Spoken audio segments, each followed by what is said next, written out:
Dioses de la mitología griega.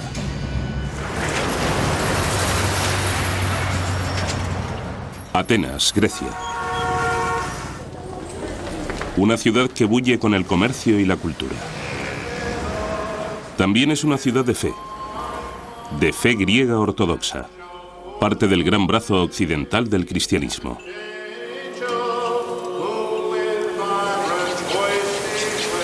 Pero aquí hubo otro mundo del cual solo quedan fascinantes fragmentos.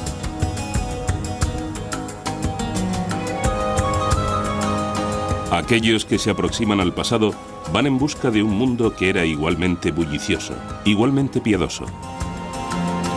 El mundo de los antiguos griegos. Aún nos habla a través de uno de sus legados, la mitología griega. Estaba poblada de muchos dioses y diosas, cada uno con determinados poderes en el mundo y con una historia particular. Durante decenas de miles de años antes de los tiempos bíblicos, los relatos de los dioses y sus actividades fueron transmitidos por los narradores. Es sumamente difícil, pero intentamos imaginar cómo eran aquellos tiempos. Si hago memoria, creo que mis historias favoritas sobre los dioses, las que más me hicieron pensar y más me impresionaron, fueron la de cómo Atenea nació de un dolor de cabeza de Zeus, la de Apolo, que fue un joven alocado, y luego se convirtió en el dios del orden, de la música y el arte, y la de Poseidón, que era el protector de nuestra capital, y además estaba a favor de la paz. Presidiendo a todos estaba Zeus, dios del cielo, dios del trueno. Zeus es un dios del cielo, y te encuentras en los dominios de Zeus cuando estás en plena naturaleza. Zeus ejercía algo de control sobre si tenías o no un buen día o una buena o mala vida. Tenías dos frascos en el umbral. Uno contenía el bien y otro el mal. Y a cada hombre, Zeus le servía una porción de bien y otra de mal. Estaban Afrodita y Artemisa, dos caras de la misma moneda. Afrodita. ¿Y de qué es diosa? Es la diosa de la sexualidad. De la sexualidad femenina. Es la diosa de la belleza. Está relacionada con muchos temas de la fertilidad. En el otro extremo tenemos a Artemisa, que es una virgen muy casta. Y Apolo, quien, como todos los dioses y diosas de la antigua Grecia, tenía más de un poder. Él es el organizador, el civilizador. Es el quien lleva carreteras donde nunca las había habido. Es el quien cura, pero quien también puede traer las plagas. Esto es algo que ocurre con muchos dioses griegos. Si pueden provocar algo, también pueden detenerlo. Era un dios, como se ha expresado con brillantez. Un dios distante y, por lo tanto, trataba con la gente no cara a cara y cuerpo a cuerpo. Se le daba mejor disparar su arco y matar a la gente desde muy lejos. Por consiguiente, sus amores también era mejor mantenerlos a distancia. Estos dioses y diosas evolucionaron conforme los antiguos griegos intentaban encontrar sentido, y tal vez fue en un mundo que con frecuencia suponía un desafío. Sus historias fueron adornadas y alteradas con el tiempo a medida que distintas civilizaciones entraron en contacto con la antigua Grecia. Grecia ha estado habitada desde aproximadamente el año 700 a.C. Y hubo invasiones de pueblos de Oriente Medio y del norte. Y cada invasión no condujo a que hubiera otro grupo de divinidades, sino a más estratos de divinidades añadidos a las ya existentes. De modo que los dioses griegos son una amalgama de múltiples culturas, sobre todo de culturas de Oriente Medio. Los dioses griegos tenían tal diversidad que no se parecen a ninguno de los muchos otros dioses de la cuenca del Mediterráneo, porque incorporaron elementos de los muchos pueblos que les rodeaban y no se corresponden claramente con los de sus religiones, digamos de la celta o la italiana. Estos relatos se transmitieron oralmente, pero en algún momento, en torno al año 750 a.C., fueron recopilados, organizados y escritos. Aunque los estudiosos discuten si uno o varios autores participaron en ese esfuerzo, la opinión generalizada es que fue obra de uno, Homero.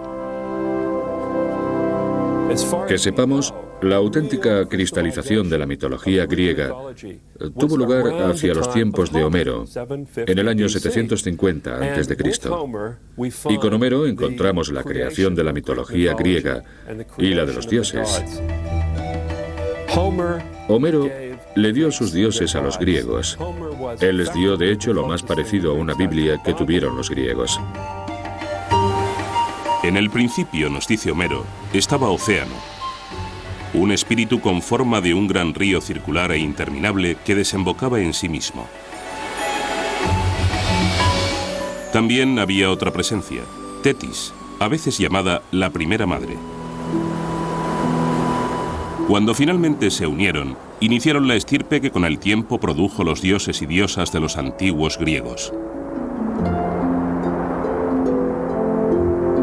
Unos 50 años después de Homero, el poeta Hesíodo escribió la Teogonía, en la que también describe la creación de los dioses. Pero según Hesíodo, el mundo empezó de otro modo. Primero existió una presencia sobrenatural llamada caos, con lo que Hesíodo quiere decir el vacío, no el desorden. Érase una vez el caos. Y tras el caos existió una diosa llamada Gea, la tierra. Y Gea se acostó, se casó y se unió a Urano, el cielo. Sin embargo, Urano no quería tener hijos. Se sentía amenazado por ellos e impidió que nacieran. Gea conspiró con Cronos, uno de sus hijos nonatos, quien castró a su padre, suponemos que desde el vientre de su madre.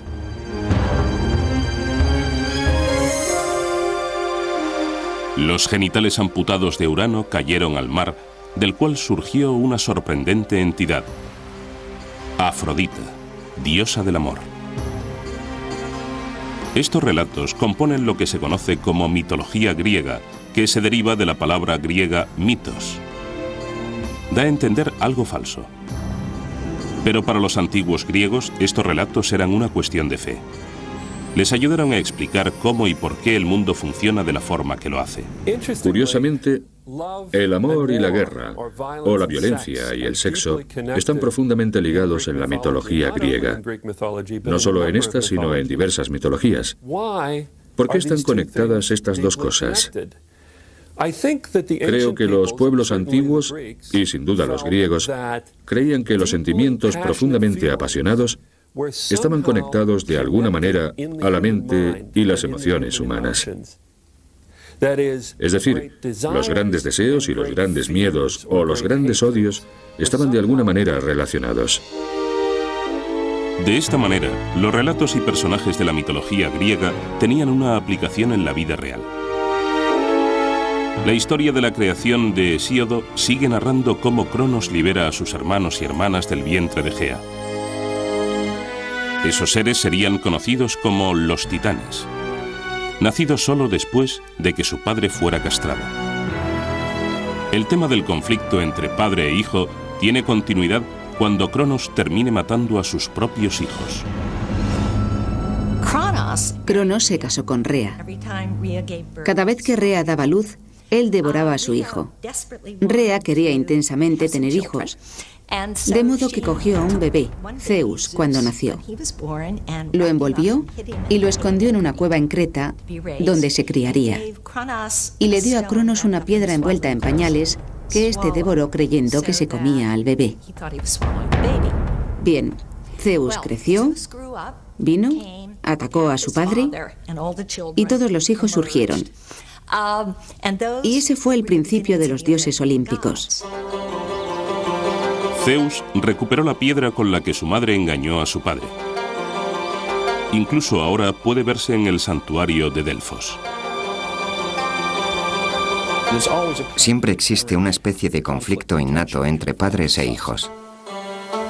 Hasta este siglo, Grecia ha tenido en realidad una economía de subsistencia. De modo que si se tiene una pequeña granja, el padre está al frente de ella. El hijo, incluso el mayor, no tendrá derechos de ningún tipo hasta que su padre le deje paso, se jubile o muera. ¿Cuál es el problema aquí? Obviamente hay una auténtica preocupación por temas de sucesión y poder.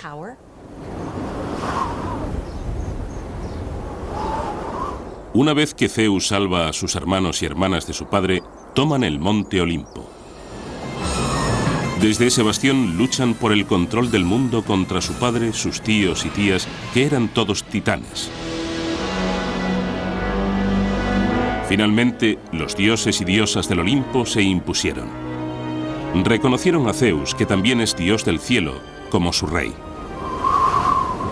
Pero los seres humanos aún tienen que hacer su aparición.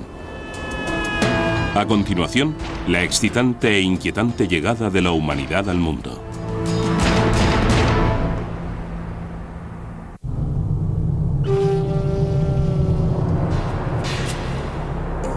La narración de la creación en la mitología griega continúa en el relato de Hesíodo.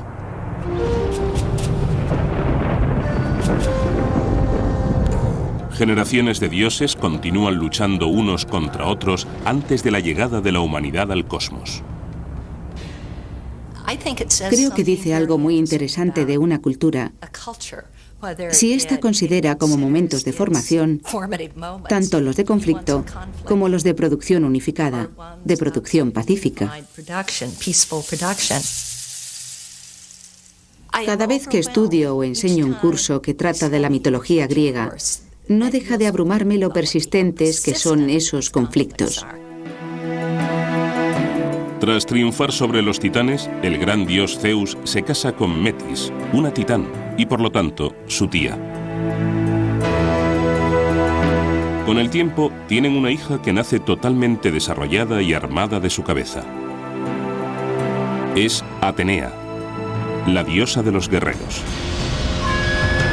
Otros dioses y diosas se incorporan al mundo, cada uno con diferentes funciones. Todos tienen, no obstante, algo en común. Un atributo que los distingue de prácticamente todas las demás divinidades del mundo antiguo. Su imagen es humana. Si pensamos en la religión egipcia, con sus dioses que poseen cabezas de animales o cuerpos de diversos animales, o en las religiones acadias, mesopotámicas o hititas, en la que vemos a divinidades asociadas con leones y otros animales feroces. La decisión de los griegos de representar de alguna manera a sus dioses como griegos es una auténtica innovación. No estamos del todo seguros de dónde procede. Cuando pensamos en la divinidad, hablamos de lo desconocido. Y solo se puede hablar de lo desconocido en términos de lo desconocido. En la Biblia hebrea, en el Génesis, dice que Dios bajó a la tierra y anduvo en el jardín del Edén por la tarde cuando hacía fresco. Es casi imposible hablar de divinidades sin hacer algo así. Xenófanes dijo que si los caballos pudieran dibujar, dibujarían sus dioses como caballos. En la narración de Homero, no es hasta que los dioses y diosas se instalan en el monte Olimpo cuando empieza a desarrollarse la historia de los seres humanos. Los relatos judeocristianos del principio del mundo culminan en la creación del hombre por Dios, al que se le da el dominio sobre todas las demás criaturas en la tierra. Sin embargo, los antiguos griegos creen que el nacimiento de los humanos reviste poca importancia para el cosmos. Aunque los griegos tenían un universo centrado en los humanos, su visión del hombre fue casi una idea de último momento. Era una criatura insignificante en el universo, algo ciertamente menor que los dioses. Luego, la creación de los humanos tenía que ocupar un segundo o tercer lugar en el mundo griego del cosmos y las deidades olímpicas. ¿Por qué se le dio a la creación del hombre un papel tan pequeño en la creación del universo? Podría deberse a que los griegos dieron por sentado que los humanos siempre habían existido, que los seres humanos eran en efecto tan importantes que nunca hubo una etapa en la que no existieran. Esto no deja de ser aún un misterio. Me gusta pensar que el mito griego refleja una cierta comprensión del lugar de los humanos en el mundo, que no son el centro de las cosas, que hay toda una profusión de cosas en el mundo creado en las que los humanos tienen que encajar. Esto supone un gran contraste con un buen número de culturas y sistemas de creencias. Igual que con el inicio de los dioses, la mitología griega contiene distintos relatos de la creación del hombre. En ninguno de ellos, los inicios de la humanidad son prometedores. Vivíamos como hormigas en el suelo y no sabíamos leer ni conocíamos las estaciones del año, ni el clima, ni podíamos pensar ni oír. No éramos más que gusanos despreciables. En la versión de Homero de la creación de los humanos, el dios Prometeo crea al primer hombre de barro y le infunde vida. En el relato de Hesíodo, Zeus crea razas sucesivas de hombres, de oro, plata, bronce y hierro. Parece que cada raza simbolizaba distintos aspectos de la condición humana. La primera raza de hombres está hecha de oro. Su vida es fácil, sus cosechas son abundantes. Literalmente festejaban con los dioses. En el principio hubo una era de oro, y la gente vivía en la tierra, y sus cultivos crecían por sí solos, y todo el mundo era bueno y justo. Toda esa gente simplemente desapareció al cabo de un tiempo. La raza de oro parece haber vivido una historia perfecta, por lo visto, en un paraíso. Y sin embargo, esta raza desaparece sin explicación. En el relato bíblico del paraíso, las penurias de la vida se ven como resultado de la caída en desgracia de Adán y Eva en el jardín del Edén. Para la desaparición de la raza de oro de la mitología griega no hay tal explicación. El motivo de su destino sigue siendo un misterio. El sistema griego en el que los humanos y su creación no son tema de preocupación difiere mucho de lo que se encuentra en el Génesis, donde tenemos toda esa atención en la creación del primer hombre. Claro está, en el Génesis está relacionada con lo que sigue, con qué pasó después de que la primera pareja desobedeciera a Dios. En los mitos griegos, desobedecer a los dioses no es un problema tan grande como en el Génesis. Entonces, ¿por qué Hesíodo no tiene una respuesta? ¿O por qué no nos da una respuesta a por qué la raza de oro desapareció? Teniendo el mito judeocristiano de la expulsión del jardín del Edén, porque evidentemente eso fue culpa de Adán y Eva. Lo que esto significa es que no hay una buena explicación a por qué el mundo es tan difícil ahora, a por qué los humanos tienen tantos problemas. Cuando la raza de oro se extingue, Zeus crea a los hombres de plata. Pero esa raza no es muy evolucionada. Los hombres de la Edad de Plata fueron bebés mucho tiempo y luego tuvieron un corto periodo de madurez para después sufrir una vejez espantosa y desaparecer bajo tierra. Eran más arrogantes y no adoraban a sus dioses lo suficiente. A continuación llegaron los hombres de bronce, que se exterminaron a sí mismos en constantes guerras. Finalmente apareció la raza de hombres que viven hoy día. De ellos se dice que son hombres de hierro. Así que, en esencia, la historia de la degeneración se ha trasladado a la era actual, donde muestra un equilibrio entre las diversas visiones de las cosas importantes de la vida para los griegos. A saber, su actitud hacia los dioses y hacia la guerra y hacia luchar por su ciudad-estado y sobre cómo congeniar o no los unos con los otros. Curiosamente, todas estas historias explican la creación de solo la mitad de la raza humana, el hombre. La mujer es creada como una desgracia, un castigo, y todo por un engaño. La primera mujer fue enviada a la Tierra como un castigo a la humanidad. Esto suena increíblemente misógino, y fue una historia inconcebiblemente misógina por parte de Hesíodo, que la contó en el año 700 a.C. Pero cuenta la historia que uno de los dioses, Prometeo, intentó engañar al amo y señor de todo el cosmos, Zeus. Prometeo es el dios embaucador. Es un dios listo. Prometeo significa previsión. Mató a una oveja y cogió al animal y toda su estupenda y sabrosa carne y la metió en su repugnante vientre y cogió todos los huesos pelados y los envolvió en hermosa, blanca y reluciente grasa, que, claro está, es lo que arde en el sacrificio. Y le presentó los 2 paquetes a Zeus y le dijo: elige. Zeus sabe que Prometeo le está engañando, que representa a la humanidad. Como represalia, Zeus castiga a los hombres quitándoles el fuego. A su vez, Prometeo roba el fuego y se lo devuelve a la humanidad.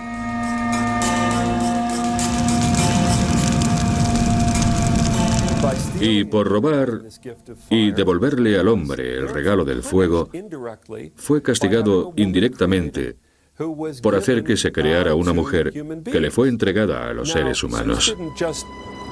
Ahora, Zeus no le dio ese objeto diabólico a la humanidad sin más. Lo llamó un mal hermoso. Es algo de lo que no puedes prescindir. Ella es un Kalón Kikón. En términos de los griegos, es una cosa hermosa y mala. Así que el mito griego, la poesía griega, gusta de expresarlo en ambos sentidos. Las mujeres son hermosas, las mujeres son algo irresistible. Al mismo tiempo, las mujeres te hacen trabajar, así que son algo malo. Pienso que a lo largo de la mitología griega se observa un reiterado énfasis en la amenaza que representan las mujeres, la amenaza que suponen por tu necesidad de ellas, la necesidad de tener hijos y el temor muy real a perder el control debido al deseo. La incontenible sexualidad femenina amenaza al hombre. Zeus no le dio cualquier mujer al hombre. En efecto, le dio un Kalón Kikón, un hermoso mal. Su nombre es Pandora, y llegó con una caja repleta de males que esparció por el mundo. A continuación, ¿por qué la esperanza está en la caja de Pandora?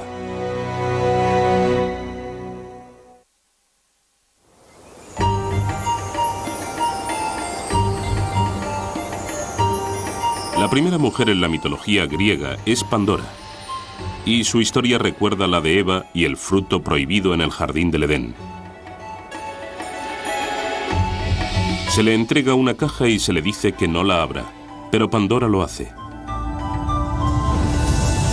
Y todos los males del mundo son liberados.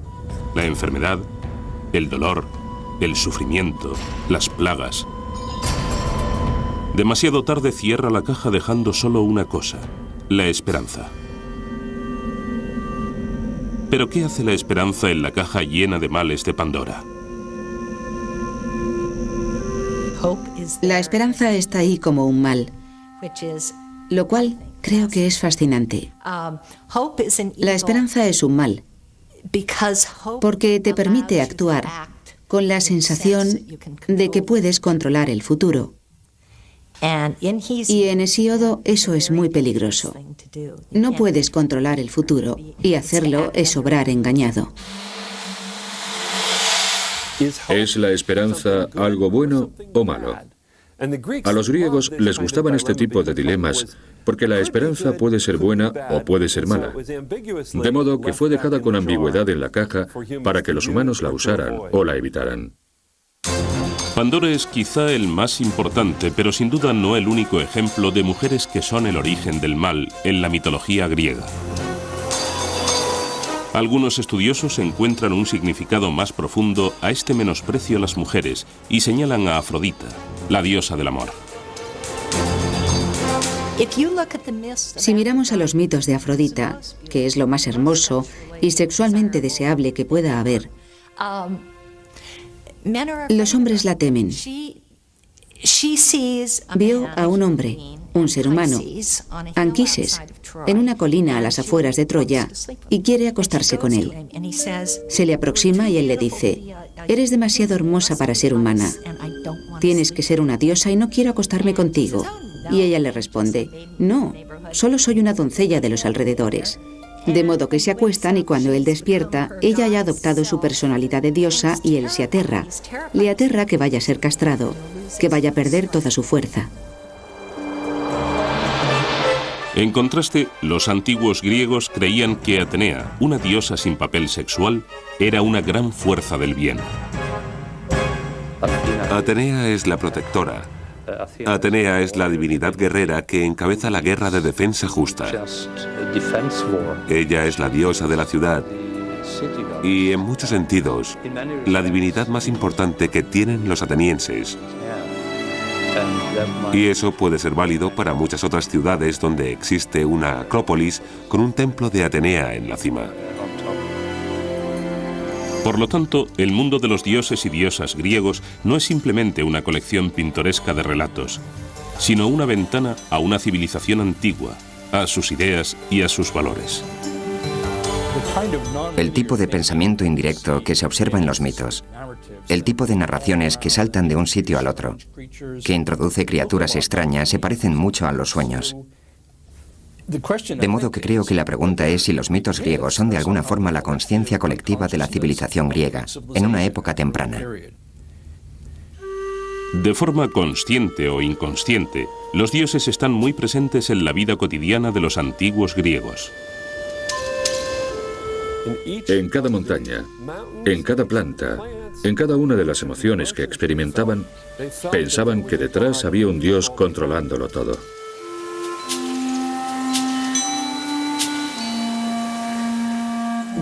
Una de las cosas atractivas y singulares de la religión griega, desde el principio, es su receptividad al entorno. Por ejemplo, hay ninfas que viven en lugares húmedos, ninfas de los árboles. Hay un reconocimiento de que los ríos son una especie de fuerza religiosa. De esta forma, la religión griega tiene una cierta relación con la ecología moderna. Un reconocimiento de que hay lugares concretos que tienen un valor.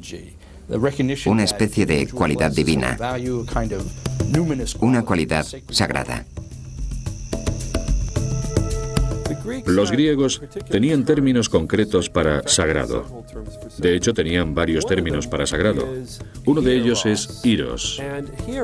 Iros significa que pertenece a los dioses.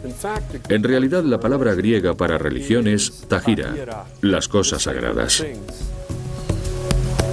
De manera que las historias en la mitología griega se usan para explicar un mundo a menudo difícil y aleatorio.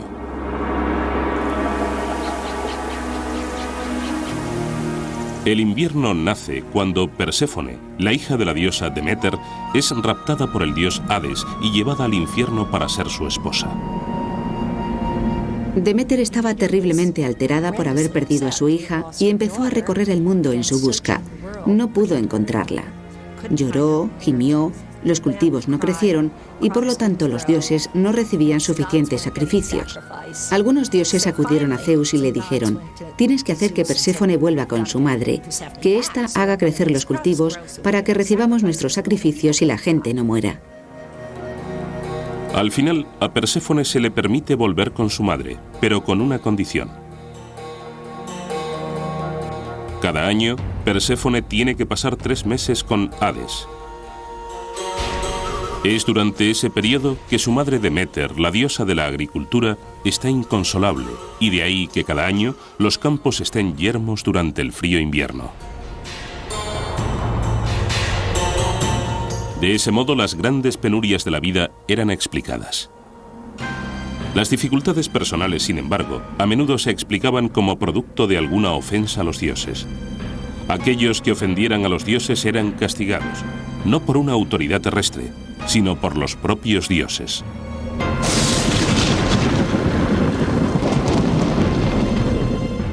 Hay en efecto una palabra griega, desidinomia, que significa temor a los dioses o respeto a los dioses. Y esto era algo positivo. La vida se consideraba algo bastante precario y era preciso hacer todo lo posible para poner a los poderes que existieran de tu parte para mantenerte a salvo.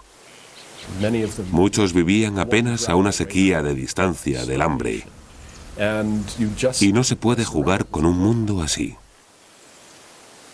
Una de las cosas que me encantan de los mitos griegos es que nunca dejan salir a nadie del atolladero. Nunca dicen que tal cosa pasó porque los dioses hicieron que pasara. Es culpa nuestra si no somos capaces de entender el porqué. Es en cierto modo un mundo difícil en el que vivir. En un mundo difícil, la gente con frecuencia busca un héroe. Alguien que les traiga la liberación de una vida aparentemente llena de adversidades. Hay quienes piensan que un niño nacido de un dios griego y una mujer mortal prefigura la aparición de Cristo. ¿Estaba esto destinado a pasar? A continuación, dos de las mayores figuras de la mitología griega y cómo esclarecieron la idea de los antiguos griegos del destino contra el libre albedrío.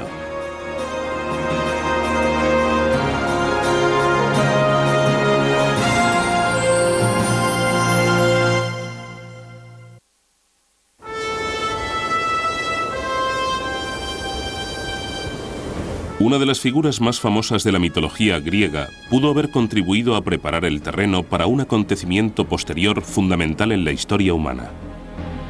Heracles, más conocido como Hércules, nace porque el gran dios Zeus deseó a una hermosa mujer mortal. Ella, sin embargo, es una esposa fiel. Zeus adopta la apariencia de su marido y consigue poseerla.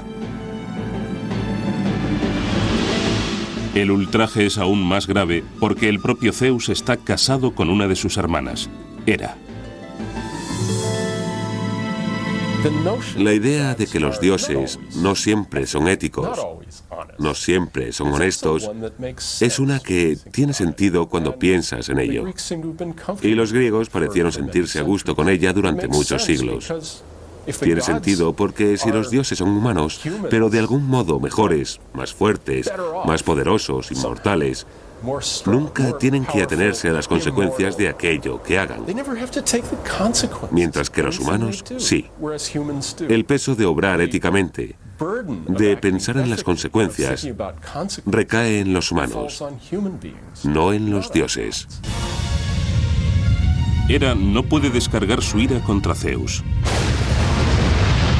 En un acto característico de un dios griego, elige como blanco de su rencor al niño nacido de la infidelidad de su marido.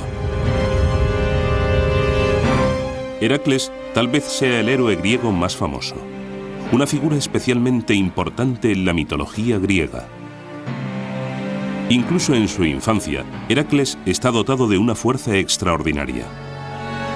Hera manda mortíferas serpientes a su cuna y Heracles las estrangula a las dos. Muchos de los héroes griegos tenían de hecho un padre divino y otro mortal. Por lo general, un héroe era un hombre de una fuerza superior a la normal que estaba de alguna manera señalado para tener una vida de logros, pero también de enormes dificultades. Les costaba mucho integrarse en la sociedad, precisamente por sus grandes capacidades. La vengativa Hera continúa persiguiendo al hijo ilegítimo de su marido a lo largo de su vida, llevándolo a tener ataques periódicos de ira o de locura. Profundamente contrito por los asesinatos y otros delitos que comete durante esos ataques, Heracles emprende trabajos de arrepentimiento, a menudo matando a tiranos y monstruos.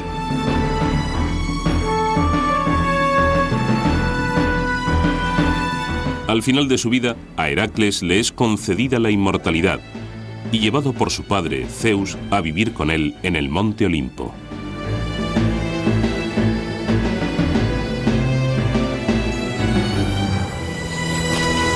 Así, la historia de Heracles pudo haberle preparado el terreno al apóstol Pablo, quien siglos más tarde les llevó a los griegos noticias de una nueva fe. Ellos tenían una historia del hijo de un dios, Heracles, que sufrió y murió, y luego pasó por una apoteosis y subió al Olimpo, de modo que la historia de otro hijo de un dios que sufrió y murió y fue al cielo no les resultaría del todo desconocida. De igual forma, la idea de que un dios puede adoptar forma humana y parecer uno de nosotros era totalmente aceptable para un auditorio griego pagano. De ese modo, el primer cristianismo avanzó en Grecia y arraigó entre sus gentes con bastante facilidad. No exactamente la figura de Cristo, sino con elementos de él, porque era alguien que a través de esfuerzos, sufrimiento, trabajo y lealtad alcanzó la divinidad. Aunque Heracles es excepcional, solo es uno de los muchos héroes que anduvieron entre los mortales. Están Aquiles y Ulises, grandes guerreros de la guerra de Troya. Y Teseo, cuyas hazañas incluyen matar al temible Minotauro, la criatura que se daba festines con la carne de jóvenes griegos. Pero los héroes no tenían que ser hijos de los dioses. Tampoco eran heroicos en los términos actuales, exponerse a graves peligros por los demás. Para los antiguos griegos, un héroe era alguien que rompía los lazos con la vida normal, pasara lo que pasara. No es necesario que un héroe descienda de un dios o una diosa. Ni siquiera es necesario que un héroe haga algo bueno en la vida. De modo que una hazaña es más hacer algo extraordinario y ser reconocido por ello. Ahora bien, ese hecho extraordinario, realizado por un héroe, podía ser matar a un grupo de enemigos o matar a gente en su propia comunidad de una forma tan extraña que hubiera que consultar a los dioses. Así que los héroes son individuos raros y peligrosos. Extraordinarios, pero no forzosamente extraordinariamente buenos. Los héroes son en realidad proyecciones de lo que supone ser humano en gran escala. Ellos concentran tanto el gran potencial de los seres humanos en su mejor momento como la vulnerabilidad de los humanos. Otro héroe insólito es Edipo, que mata a su padre y se casa con su madre. Habiendo cumplido con su terrible destino, Edipo se ciega y busca la redención. Es una historia inmortal que habla del lado más oscuro, de los sentimientos entre padres e hijos. Creo que indudablemente había un hilo conductor en la cultura griega y en su mitología que estaba interesado en el conflicto entre padres e hijos. Está claro que Sigmund Freud, lo notó y se aprovechó de la historia de Edipo para su complejo de Edipo. Y también creo que había un hilo conductor en el conflicto generacional al que los griegos temían, pero que al mismo tiempo admitían como auténtico. La historia de Edipo y sus padres plantea otra pregunta eterna. ¿Están las vidas de los humanos predestinadas? ¿O tienen los humanos la facultad de obrar con libre albedrío? Edipo es alguien que por motivos que jamás se revelan, está destinado a matar a su padre y casarse con su madre. Una vez Edipo se percata de que no es hijo del rey de Corinto como creía, dice: me considero el hijo de Eleazar. Y con Azar quiere decir algo muy aleatorio. No existe un plan. Al final de la obra resulta que todo cuanto ha hecho se ha ajustado a un plan. Y si él es el hijo del azar, es el azar en el sentido de que está íntimamente ligado al destino. Él, Edipo, el hombre, tomó decisiones. Cuando se enteró de que iba a matar a su padre y casarse con su madre, huyó de su casa sin saber que era adoptado. Y claro está, encuentra a su padre en el camino y lo mata. Y luego llega a la ciudad y se casa con su madre. Él elige irse de su casa. Hizo algo terrible, pero no con el ánimo de hacer algo malo. Y el destino no le hizo hacerlo.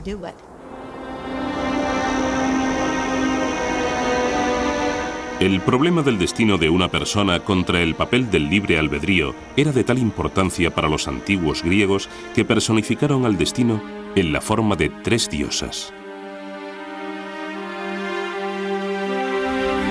Cuando leemos la poesía de Homero, parece que fluye en 2 direcciones. Por un lado, las Parcas son 3 mujeres: Cloto, Láquesis y Atropos. Sus nombres significan la tejedora, la controladora, y no hay vuelta atrás. Ellas tejen un hilo para la vida de cada persona, cuando nace, y determinan cuándo la vida de esa persona tendrá fin. Por otro lado, vemos en la poesía de Homero que el destino es un poder superior a los dioses. Los dioses se inclinan ante el destino en varias ocasiones. Podemos mirar la historia de Edipo y hablar del destino. ¿Estaba predestinado a matar a su padre y casarse con su madre? Sí. ¿Qué significa eso? ¿Supone eso que no tenía libre albedrío? No, no significa eso, significa que eso era lo que iba a pasar. Los griegos tenían una visión muy compleja de cómo funcionaba el mundo. Por un lado, los dioses controlaban muchos de los actos de los seres humanos o tenían un efecto sobre ellos. Pero, sin embargo, los humanos también podían controlar sus propios destinos individuales y muchas veces tener la última palabra. De modo que existe una curiosa relación entre lo que controlan los dioses y lo que controlan los humanos. Y sabéis que esa ambigüedad les encantaba. De ese modo, los antiguos griegos aceptaron el hecho de que no había garantías en la vida. Algunas de sus preocupaciones parecen inquietantemente familiares hoy en día. Esa conciencia que tienen los griegos de que no se pueden tener demasiadas generaciones a la vez en el mundo está incluso expresada en un mito. El mito del comienzo de la guerra de Troya, que dice que la tierra estaba cargada con demasiadas personas y clamó a Zeus que la liberara de esa carga. De manera que Zeus inventó la guerra de Troya para deshacerse de mucha gente. En el próximo programa, los defectos y puntos débiles de las divinidades griegas y por qué unos dioses imperfectos eran perfectamente comprensibles para los antiguos griegos.